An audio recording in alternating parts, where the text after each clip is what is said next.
Hey there everybody, and welcome to part 4 of the UPBGE tutorial series where I teach you how to use the Blender game engine.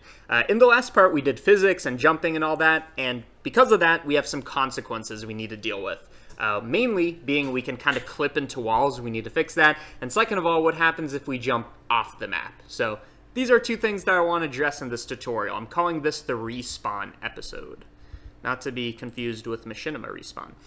Okay, so what we have so far is our node networks lets us move, we can jump, and there's gravity, and we can go up and down on surfaces. The first issue, like I just addressed, is you can kind of clip into surfaces. You can see the corners kind of going into there. Let me make it a bit closer so you can see. The corners clipping, we don't want that. And second of all, at any point, we can totally just jump off, and that's the end of the game, right? So first thing is much easier to solve. Remember, our cube has dynamic physics. Just enable collision bounds, and in this case use box, because this is a box object. Now I'm not saying this is perfect, but what I am saying is that it's a lot better. You can see it's not clipping as much, and it's actually respecting the corners a bit more. To get this to be a bit cleaner, you can take down the margin, but I wouldn't. It can cause some glitchiness. So that's part one. Part two is how do we get this thing to respawn? Hey? Right? So there's a lot of ways to think about this. One way is we can make kind of like a catching plane that's down here, and we say, if you touch this plane, respawn. But why do that when we can just say, if your z value is negative, then respawn, right? So if you're below the z plane, if you're below here, although I'll probably ask if it's like smaller than -2 or something like that.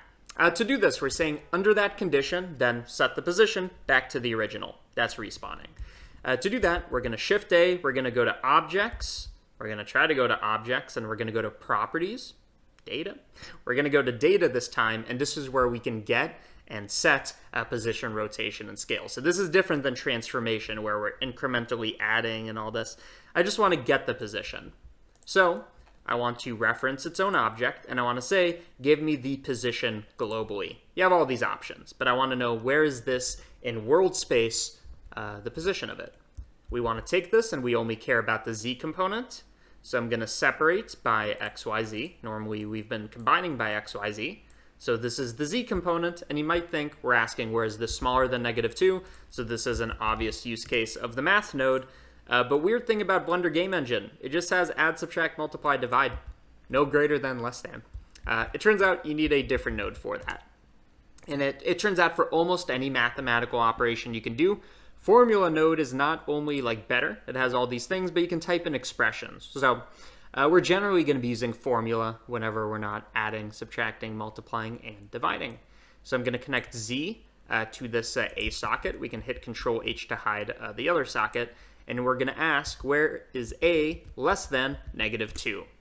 And if that's the case, I guess we don't want to hide the result. But if that is the case, we can just hide this. If that is the case, then this condition will be true. Well, what is that condition going to say? It's going to let it have the object data set position. So instead of get position, we're setting it under this condition for this object. Set the position vector to like 0, 0, 5. So the way I'm thinking about it is it's going to respawn like up here. So let's see what that looks like.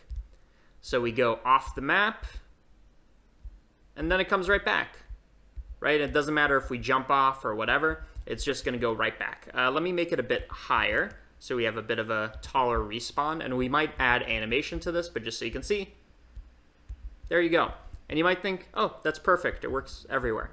Bit of an issue. If I go high up, yes, it is going to work, so I'm going to jump down, but you can see it's like slamming down. It's almost as if it's like conserving its momentum from before, and it looks like it's like smashing down. Now, if that's a thing you want, that's great, but I don't like it. I want it to always respawn with the same floatiness. So a bit of a hack we can do is we kind of want to kill the velocity of this thing as it's falling. And yes, you could do set velocity, and I've run into issues with that. So what I think is just kind of much simpler to think about is we're just going to go to the physics, and we have all these kinds of things. I just want to take the dynamics and set them on and off temporarily.